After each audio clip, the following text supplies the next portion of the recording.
Recently released budget reports created some confusion. Governor Ricketts held a news conference this morning to clarify tax receipts. He said a local nonprofit released misleading information. Channel 8 Eyewitness News reporter Kelsey Murphy has more. Means to hit this number, our revenues have to grow at 5.35%. Or we've got to collect an additional $32 million.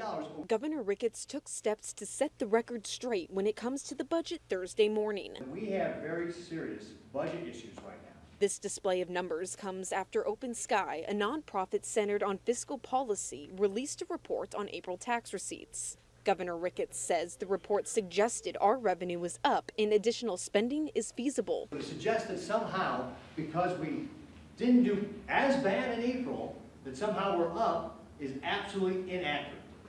And it's misleading or fundamentally not understanding how the budget process works. In the report, Open Sky quoted numbers released by the Department of Revenue. It said April receipts fell $10 million short of the forecasted $65 million. Open Sky says some news reports took what they said out of context. What we said was that April receipts looked like they weren't as bad as the forecasting board thought that they were going to be. And what was reported was that we were saying that revenues were actually up, and that is not at all what we said. Renee Fry, executive director of Open Sky, says one of their main points was senators already knew about the lower than expected revenue for April and took that into account when approving Tuesday's budget. We're trying to correct the record there because a lot of the early news stories we saw were that we had an additional $55 million shortfall, but that in fact wasn't the case. Governor Ricketts continued, pointing out that the next 2 months are critical. I think that given that we have missed 14 out of the last 22 months on revenues, it's unlikely